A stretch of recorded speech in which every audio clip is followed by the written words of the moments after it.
l'Éternel, car il entend ma voix. Il a penché vers moi son oreille, et je le chanterai toute ma vie.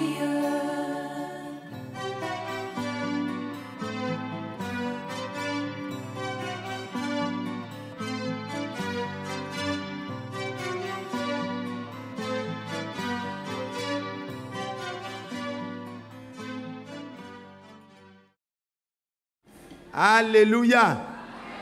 Oh, Jésus m'a sauvé. Moi aussi. Amen. Et c'est pourquoi l'avant-dernier chant a sa place. C'est parce qu'il m'a sauvé que je peux prendre ma place. Et alors, je suis prêt, moi aussi, à marcher sur le chemin du salut parce qu'il me tient par la main. Même les insensés sur la voie sainte ne pourront pas s'égarer parce que le Seigneur leur donnera suffisamment de sens pour marcher comme Dieu le veut. C'est pour ça que moi aussi, je peux être sûr que ce qu'il a commencé en moi, ce qu'il a commencé en toi, ce qu'il a dit, il va le faire. Il a commencé une bonne œuvre en chacun de nous. Regardez ce que nous étions avant et regardez ce que nous sommes devenus. Et vous pourrez être sûr que ce que nous deviendrons, nous serons à la fin, c'est déjà sûr. Parce que ce qu'il a fait pour nous faire sortir, ce n'est pas nous-mêmes, c'est à bras étendus, par son bras puissant. Au calvaire, la lutte était la lutte suprême. L'enjeu de ton salut et de mon salut était là. Tous les démons étaient là avec leur chef. Ils avaient voulu, de cette manière, faire régner au Seigneur la mission. Depuis Gethsémane, c'était dur. La coupe n'était pas facile à boire.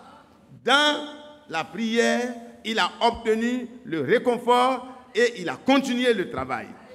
Et quand il a été frappé, humilié, traîné, l'opprobre, l'ignominie, il était l'homme abandonné de tous. Il était l'homme de douleur, habitué à la souffrance. Celui devant qui l'on détourne les regards. Il n'avait rien dans son apparence humaine pour attirer les regards de quelqu'un. Dans son état où il était de manière particulière, c'était grave. L'heure était grave. Le diable a défiguré le prince de notre salut. Il a fait passer par les souffrances les plus atroces. D'après Hébreux 2, à partir du verset 9, 10, 11, vous voyez qu'il a pris vraiment sur lui, en tant que prince de notre salut, responsable de notre salut, il a accepté l'humiliation extrême. Au point que le soleil a fermé ses yeux et que la terre est devenue obscure pendant plusieurs heures, depuis le midi jusqu'à l'heure de l'offrande du soir. Et alors, il a poussé ce grand cri et son esprit fut rendu. Il a dit, tout est accompli. La lutte était extrême, mais le triomphe a été total. Pour toi et moi, frère.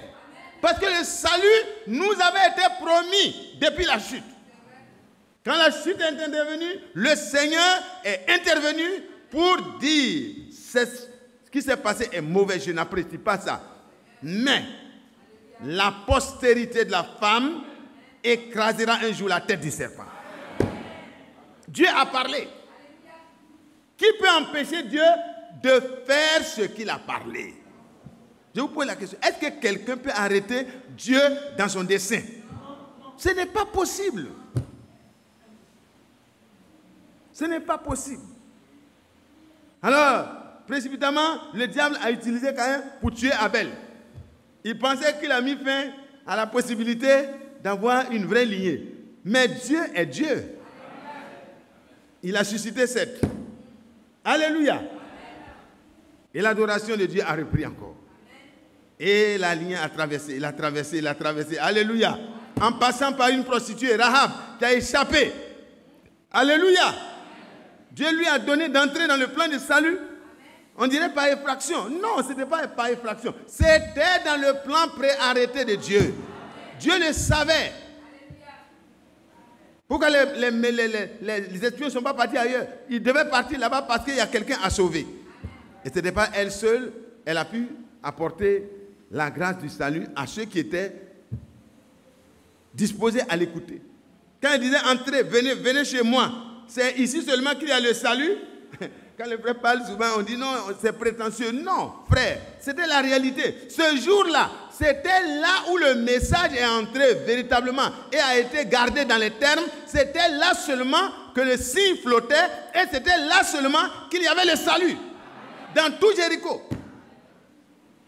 Ce n'était pas possible. On pouvait avoir des tours fortifiés, on pouvait avoir des endroits où vraiment c'est un camp militaire très solide. Tout ça, ça n'offrait aucune sécurité. La femme a dit, c'est chez moi. Venez ici, mes parents. Venez ici. Vous, ma parenté, vous m'avez vu prostituée. Mais aujourd'hui,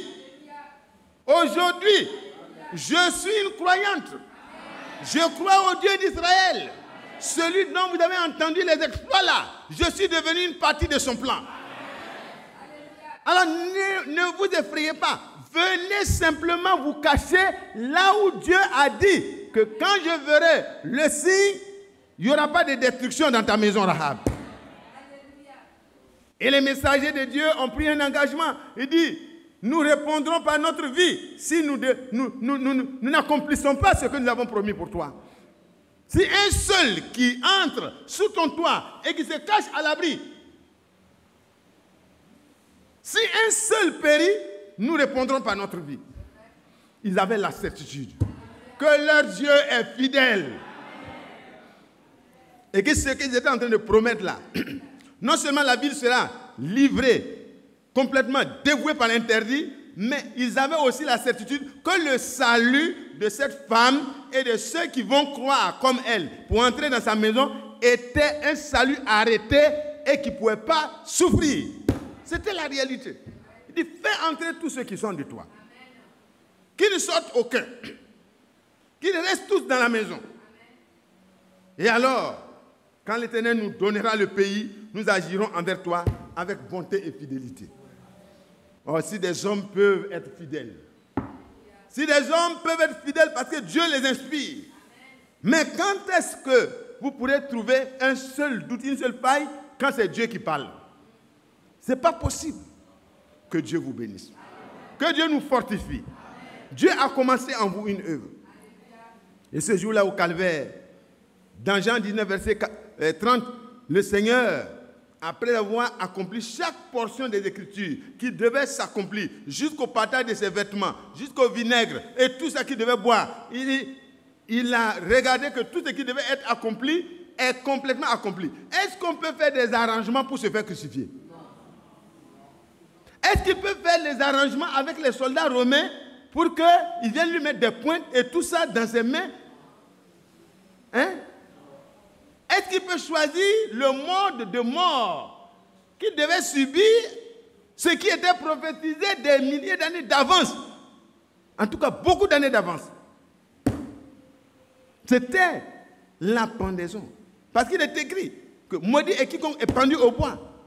Et dans Galates, au chapitre 3, à partir du verset 13-14, vous voyez que le Seigneur, il a pris cette place de malédiction afin de nous donner la place de la bénédiction. Parce que lui seul pouvait prendre notre malédiction.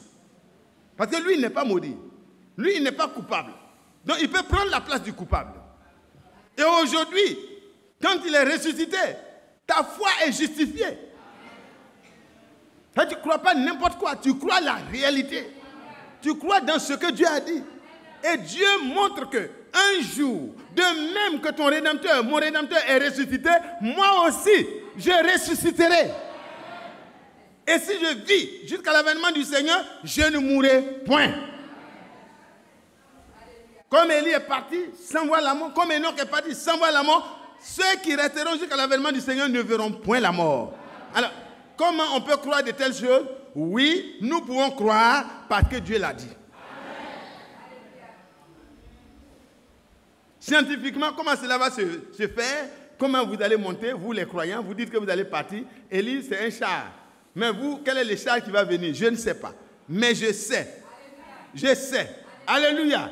Je ne sais pas le jour où je verrai mon roi. Mais je sais. Il a voulu que je sois avec lui là-bas. Il a préparé une demeure future pour l'épouse terrestre, où l'épouse céleste et l'épouse terrestre seront réunis et unis. Alors moi je sais qu'il se donnera les moyens pour que je sois semblable à lui. Un corps. On n'a pas dit que le Seigneur, il y a eu un char qui est venu le prendre le jour où il a été élevé au ciel. Et moi j'aurai la même nature que lui. Donc je peux monter. Par la grâce de Dieu. Donc, frères et sœurs, sois sûr que Dieu se tient dans ses promesses. Nous allons nous lever pour faire la lecture. Avec votre permission, j'ai un peu chaud. Ce n'est pas une habitude. Merci. Merci beaucoup. Gloire à Dieu. Prenons Romains, notre verset de base, et on va aller rapidement, comptant sur la grâce de Dieu. Romains au chapitre 4. On va prendre à partir du verset 19 aujourd'hui. Et sans faiblir dans la foi, il ne considéra point que son corps était déjà usé, puisqu'il avait près de 100 ans, et que Sarah n'était plus en état d'avoir des enfants. Il ne douta point, par incrédulité, au sujet de la promesse de Dieu. Mais il fut fortifié par la foi, donnant gloire à Dieu. La foi que nous avons donne gloire à Dieu. Amen. Alléluia. Amen. Oh, il fut fortifié par la foi, donnant gloire à Dieu. Pourquoi? Et ayant la pleine conviction que ce qu'il promet, il peut aussi l'accomplir. Ce qu'il promet, il peut aussi l'accomplir. Nous lisons une chose semblable dans Job 42, comme nous avons fait la dernière fois. Job 42. Vous savez, frères, ayez la certitude. Dieu est vrai et sa parole est la seule vérité. Job répondit à l'Éternel et dit, je reconnais que tu peux tout et que rien ne s'oppose à tes pensées. Alléluia. Il continue. Quel est celui qui obscurcit, qui a la folie d'obscurcir mes desseins? Ça, c'est Dieu qui lui avait posé cette question. Il reprend, il paraphrase Dieu. Il dit, oui, j'ai parlé sans les comprendre, de merveilles qui me dépassent et que je ne conçois pas. Écoute-moi et je parlerai. Je t'interrogerai et tu m'instruiras. Il dit, oh, Seigneur, je ne veux pas que tu m'interroges. Alléluia. Mon oreille avait entendu parler de toi, mais maintenant mon œil t'a vu. C'est pourquoi je me condamne et je me répands sur la poussière et sur la cendre. La poussière d'où j'ai été tiré là, je me mets dedans, je me confonds à la poussière pour dire, je ne suis que poussière. Oh, je reconnais que tu peux tout. Et que rien ne résiste, ne s'oppose à tes pensées. Vous croyez cela? Serviteur de Dieu, frère Badi, viens prier pour nous.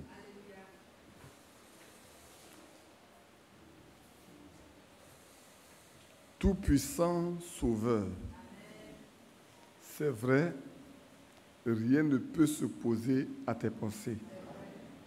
Ce que tu as préparé dès le commencement, tu l'as accompli jusqu'aujourd'hui.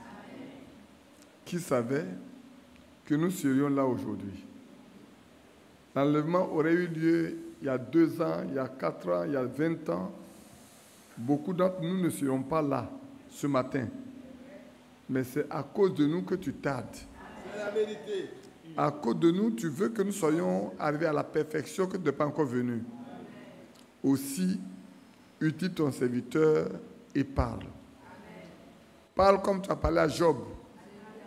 Il avait entendu parler de toi. Peut-être nous aussi, nous avons entendu parler de toi.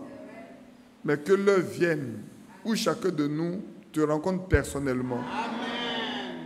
Et que nous ne sommes plus les mêmes personnes, comme Job n'a plus jamais été la même personne. Comme Jacob n'a plus jamais été la même personne.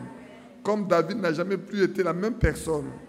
Comme Paul n'a plus été la même personne. C'est Dieu qu'il en soit ainsi pour chacun de nous, au nom de Jésus-Christ. Amen. Merci. Asseyons-nous, s'il vous plaît.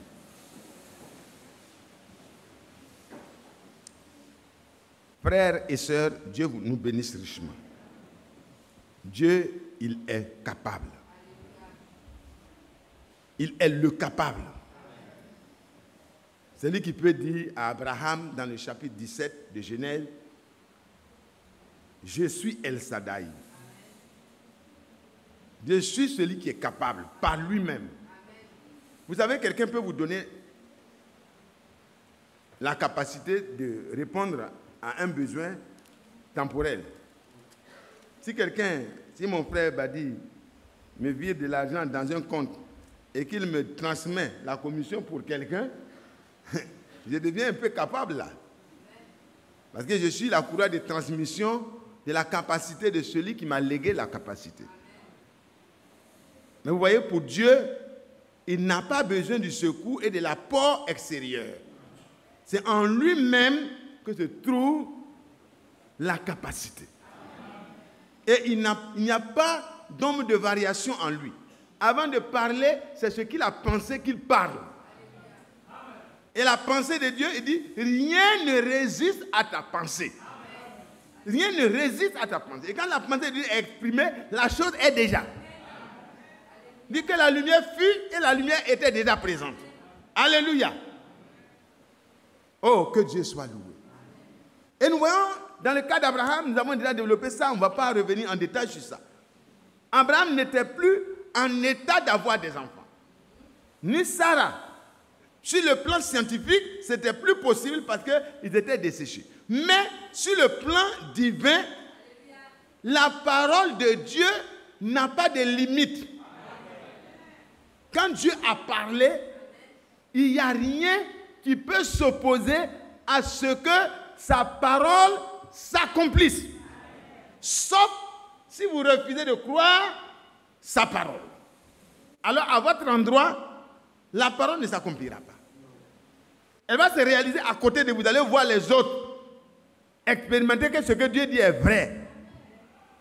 Comme cet homme, ce général israélien sur lequel le roi s'appuyait, il a eu la grâce d'entendre le prophète annoncer les oracles de Dieu. Parce qu'il ne parlait pas de sa propre part, mais il parlait de la part de Dieu, poussé par le Saint-Esprit. Il dit, demain, à cette même heure, à la porte de Samarie, il y aura de la surabondance. Je paraphrase. Et alors, l'homme dit, mais ce n'est pas possible. Il n'y a pas de possibilité. Militairement, on n'a pas la possibilité de rompre la ceinture qui a été faite sur nous. Nous sommes assiégés. Nous sommes assiégés. Donc, aucune possibilité militaire n'est vraiment à notre disposition. Et puis, il a oublié qu'il fait partie d'Israël.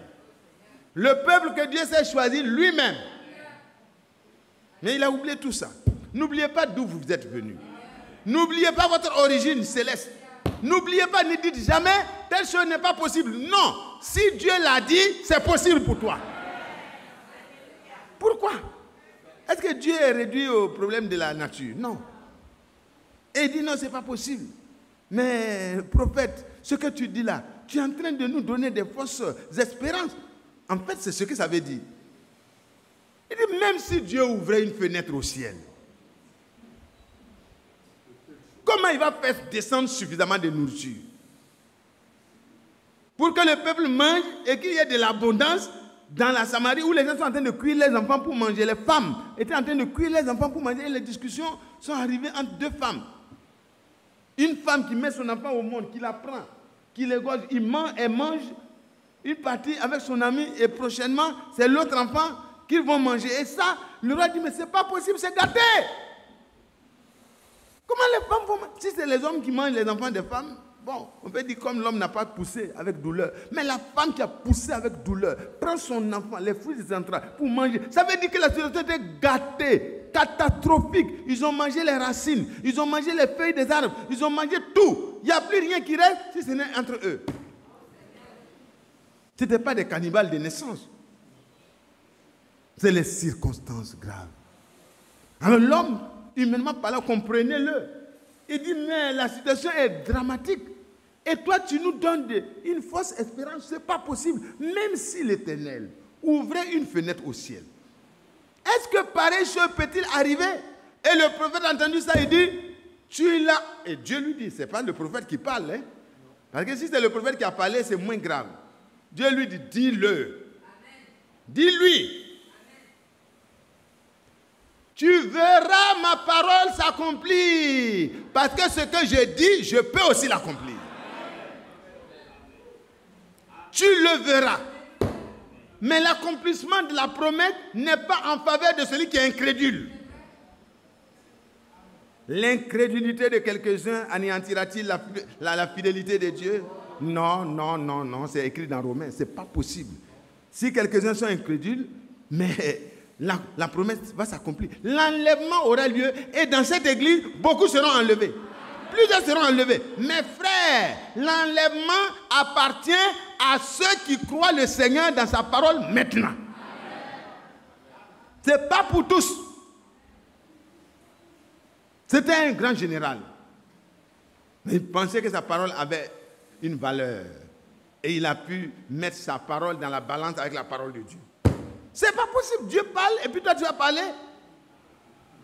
Et Dieu reprend la parole comme Michée. Vous savez que quand Michée parlait, il dit, mais quand toi, Sédéchias, tu vas être en train de te promener de chambre en chambre, de maison pour te cacher, parce que tu as entendu les mauvaises nouvelles qui sont là-bas, tu comprendras que l'Éternel a parlé par ma bouche. Alléluia. Quand Dieu parle, rangez-vous du côté de Dieu. Mais n'écoutez pas les faux prophètes. Parce qu'ils n'ont pas ils n'ont pas la parole de Dieu. Ce qu'ils disent, c'est pour remplir les ventres. Prophétisent quand ils ont quelque chose pour mettre sous la dent. C'est ce que la parole de Dieu dit. Alors le jour arrive, les lépreux sortent, ils se rendent compte que dans le camp des Syriens, c'était la débandade. Ils ont fui, ils ont laissé la nourriture qu'ils ont envoyée pour plusieurs mois, pour plusieurs années. Ils ont envoyé tout. Ils ont assiégé Israël. La nourriture était là. D'autres ont commencé à préparer. D'autres ont commencé à faire. Et puis, ils ont entendu le bruit d'une grande armée. Une grande armée. Ce n'est pas une armée terrestre, c'est une armée céleste. Dieu n'a pas voulu les tuer. Il a voulu les faire fuir seulement. Alléluia. Ils ont couru. Jusqu'au moment où ils entendaient le bruit s'intensifier, ils ont jeté tout ce qu'ils avaient en même temps. Ils disent, non, ça va nous retarder. D'autres ont pris un peu de réserve pour courir, mais ils ont tout laissé tomber sur le chemin. Alléluia. Et ils ont fui. Et quand les lépreux ont ramassé l'or, ils ont ramassé les richesses, ils sont allés garder. Dieu a donné même aux lépreux ce jour-là d'être les premiers à être servis. Et après, ils ont dit, mais ce que nous faisons est dangereux. Il ne faut pas que Dieu nous châtie. C'est un jour de joie. Alléluia. Et alors ils sont retournés. Nous allons annoncer de loin. Parce qu'il ne doit pas s'approcher du peuple. S'il vous plaît, il y a de l'abondance aux portes de Samarie en ce jour. Alléluia. Et la nouvelle est allée jusqu'au roi rapidement. Et le roi a envoyé des gens avec des chevaux pour aller rapidement pour voir si ce n'est pas un piège. Et quand ils ont regardé, si c'est un piège, on ne jette pas en même temps en route les choses. Non. Donc, le fait qu'ils jetaient les choses en partant, c'est que c'était grave. Et alors, par la grâce de Dieu, l'abondance, le roi a ouvert les portes. Il a fait ouvrir la porte par le grand officier. Il devait garder l'ouverture de la porte. Oh, sortez, peuple. Il dit, donc c'est vrai. Et les gens partaient, ils rentraient avec la nourriture et tout. On ne regarde plus qui est général, qui est quoi, ils l'ont fait tomber. Ils l'ont fait tomber et le peuple marchait rapidement pour aller chercher la nourriture. Et il est mort à côté de l'abondance. Frère, quand Dieu parle, il a le pouvoir de faire ce qu'il a dit. Le plan même là, le commandement là, ça se trouve dans sa main. Donc n'ayez pas peur. Ce que Dieu dit, alors, c'est accompli malheureusement pour cet homme. Alors, frères et sœurs, ce qu'il promet, il peut aussi l'accomplir. Qu'est-ce qu'il a promis? Allons dans Genèse. Nous allons aller rapidement. Il me reste au moins une bonne quarantaine de minutes, parce que je souhaite qu'on puisse avoir le temps. Notre frère Badi va nous conduire dans la prière tout à l'heure. Alors, au chapitre 15, on ne va plus reparler de l'enfant, parce que l'enfant est arrivé au temps marqué, parce que Dieu l'a parlé. Quand Dieu a parlé, il est revenu dans Genèse 17, il a dit, je suis capable par moi-même. Il est revenu dans Genèse 18 pour parler à Sarah. Parce qu'Abraham avait déjà eu un enfant. Donc, il n'y avait pas le côté de stérilité, on ne pouvait pas l'imputer à Abraham. C'était maintenant du côté de Sarah. Et c'est elle qui est la femme légitime. C'est là que la promesse de Dieu s'accomplit. Et dans Genèse 17, Dieu dit à Abraham, ça ne sera pas Ismaël, mais par la femme que je t'ai donnée, par Sarah, c'est d'elle que viendra l'enfant que je t'ai promis. Et il a ri d'étonnement, pas d'incrédulité. Il a ri d'étonnement, parce que c'était vraiment merveilleux, c'était glorieux. Alléluia. Certainement ta femme, Sarah, ta femme, t'enfantera un fils. Quand Dieu dit certainement, il n'y a plus de place à quoi que ce soit d'autre. On l'appellera d'Isaac. On l'appellera du nom d'Isaac. Et j'établis mon alliance avec lui comme une alliance perpétuelle pour sa postérité. Sa postérité. Alléluia. Après lui. Oh, que Dieu soit loué. Isaac a eu Jacob. Jacob a eu les 12 tribus. Et ça a continué jusqu'à Joseph, fils de David. Et alors, la postérité promise arriva à la naissance. Et en lui, vous et moi, nous sommes entrés dans la lignée de la postérité promise parce que nous sommes en Jésus-Christ, la postérité d'Abraham, héritier de toutes les promesses de Dieu, selon la promesse de Dieu. Dites Amen. Soyez heureux d'être participants. Il dit, voyez quel amour le Père nous a témoigné. Jean 1, 3, verset 1. Le Père nous a témoigné son amour en nous appelant enfants, que nous soyons appelés enfants de Dieu. Et nous le sommes. Parce qu'à tous ceux qui l'ont reçu, la vraie parole, à ceux qui croient en elle, la vraie parole en tant que semence originelle, donne le pouvoir de devenir enfant de Dieu. Jean 1, verset 12, 13. Lisez ça. Ce n'est pas la volonté de l'homme. Ce n'est pas la volonté de la chair, ni du sang, ni de la volonté de la chair, ni de l'homme. Mais cela vient directement de la volonté de Dieu. Si le monde ne l'a pas connu, il ne nous connaîtra pas aussi. Amen. Mais Dieu nous connaît. Que Dieu soit loué. Que Dieu soit loué. Et ici donc, Dieu a accompli ce qu'il a promis à Sarah. En revenant parler à Sarah, alors les choses ont été fortifiées dans son cœur, dans sa foi. Et alors, dans Hébreux 11, la Bible dit que c'est ainsi que Dieu rendit Sarah capable. Comment il l'a fait? Quand il a parlé la parole de la promesse que son mari avait entendue, mais elle avait entendu ça en différé. Dieu vient. Et il se tient comme je suis là, le frère Badi est derrière moi, Dieu parle. Sa voix a traversé la tente pour entrer là-bas. Certainement. L'année prochaine, à la même époque, je reviendrai. Il n'a pas dit nous. Parce que Dieu ne travaille pas avec... non, il n'a pas besoin d'aide. Il n'est pas 3 personnes, il n'est pas 2 personnes, il est unique. Écoute Israël, l'Éternel notre Dieu est unique. Il est un. Il dit, je reviendrai vers toi à cette même époque et voici, Sarah, ta femme, aura un fils. Sarah écoutait à l'entrée de la tente qui était derrière lui. Et c'est cette parole qui a commencé à faire son travail. Et quand Sarah avait besoin du secours de Dieu, Dieu revient encore. Il dit, pourquoi Sarah a-t-elle ri? Elle est très étonnée, ta femme. Elle est très étonnée. Mais y a-t-il quelque chose qui soit trop difficile pour l'Éternel? Ce que sa bouche a dit, sa main l'accomplit. Jérémie 1, verset 12.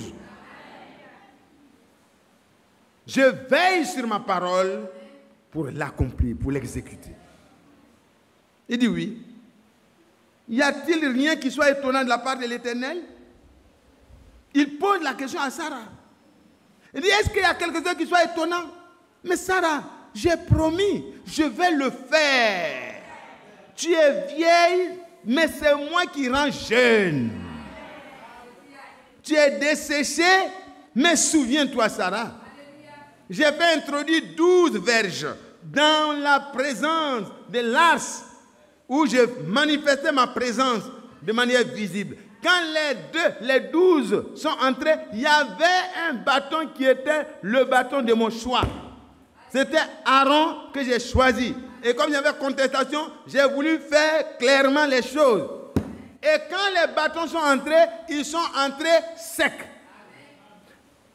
Et comme j'ai ordonné, à la reprise du bâton le lendemain, les bâtons, les 11 sont restés secs. Mais le bâton d'Aaron a reverdi. Frère, dites Amen.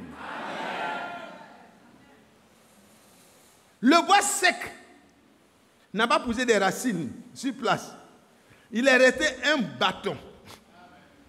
Mais sans avoir des racines pour prendre de l'eau quelque part. Parce que Dieu a parlé, le bois sec est devenu un bois vert. C'est pas fini. Il a poussé des bourgeons. Frère, il va dire, scientifiquement, on ne peut plus expliquer ça. C'est pas possible. Scientifiquement, on ne peut pas. Et puis, les ingénieurs agronomes ne peuvent pas donner des explications. Parce qu'il faut arroser, il faut faire du goutte à goutte, il faut faire de quoi, tout ça. Dieu n'a pas besoin de goutte à goutte, il n'a pas besoin d'arrosage par le ciel, il n'a pas besoin qu'il pleuve. Lui-même, il est tout ça. Alléluia. Quand il parle dans sa parole, il y a tout. Et on sort le bâton, ça porte des fleurs. Et dans la même nuit, les fleurs ont mûri, on fait des amandes, et les amandes sont devenues des amandes mûres qu'on peut consommer. Non, c'était fini, la contestation était finie. Dieu avait manifesté son choix. Et c'est la même chose. Il dit à Sarah, tu dis que tu es sec, tu dis que ton mari est vieux, mais est-ce que quelque chose est impossible de la part de l'Éternel?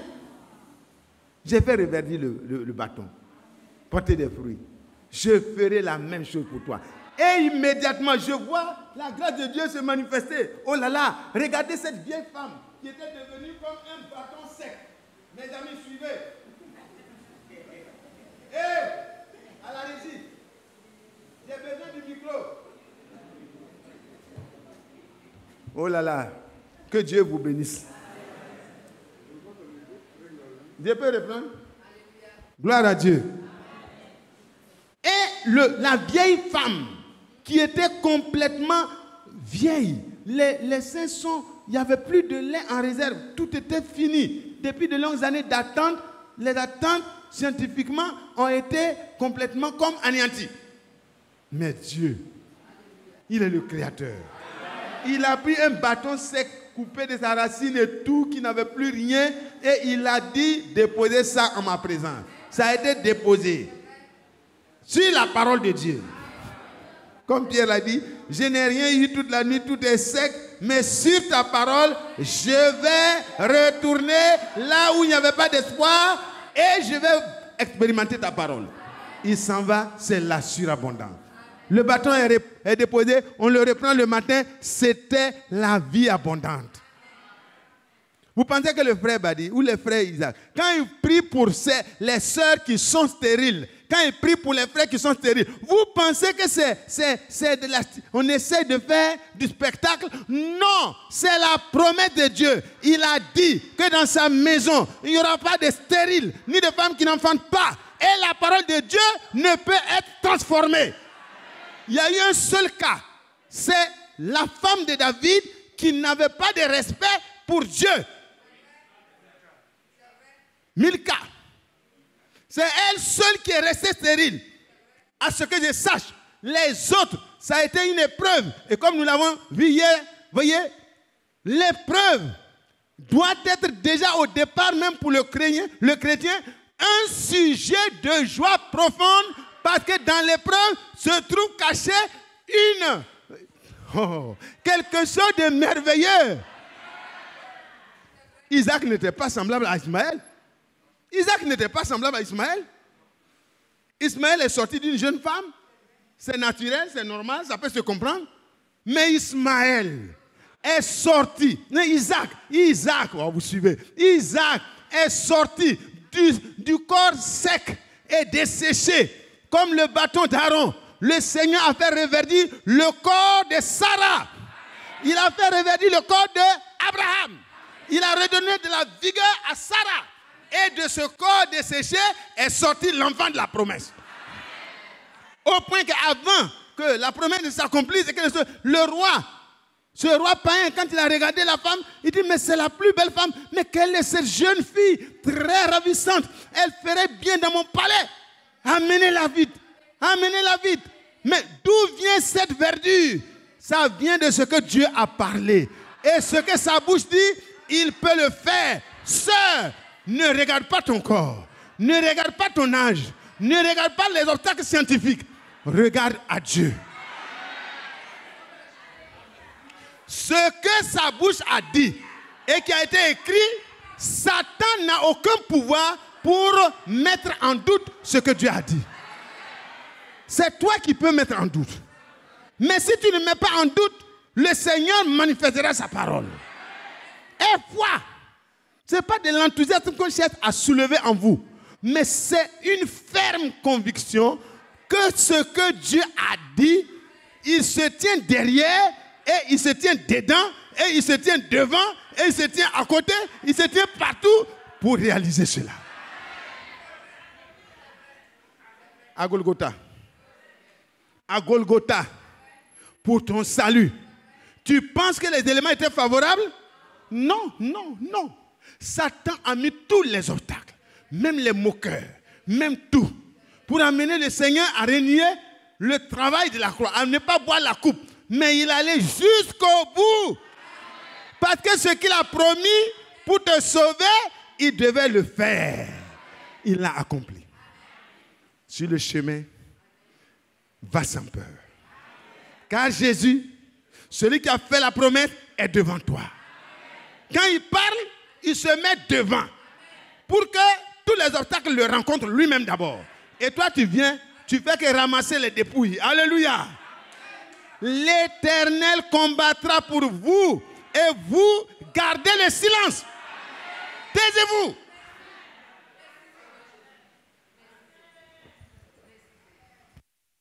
Oh, que Dieu soit loué.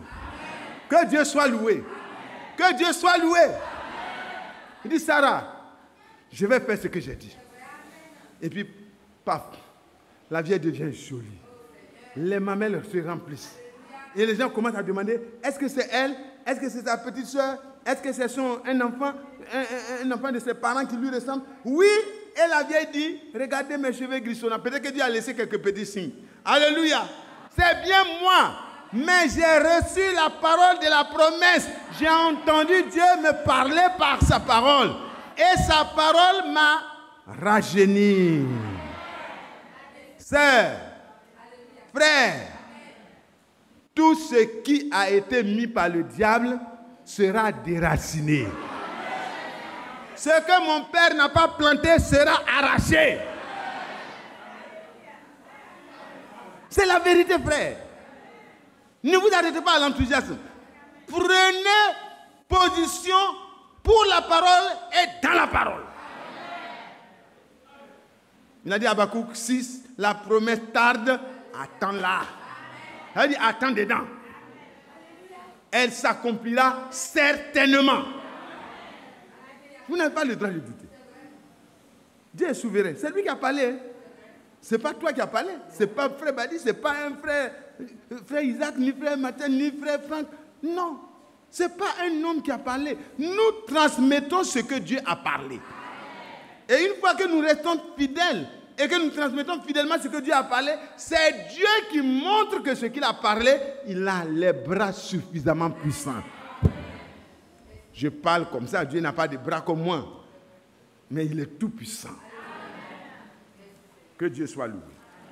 Alors, on continue. Au chapitre 21 de Genèse. L'Éternel se souvient de ce qu'il avait dit à Sarah. Et l'Éternel accomplit pour Sarah ce qu'il avait promis. Sarah devint, vous avez peur de dire, Sarah la vieille devint enceinte. Parce que Dieu a dit, y a-t-il rien qui soit étonnant ou trop difficile?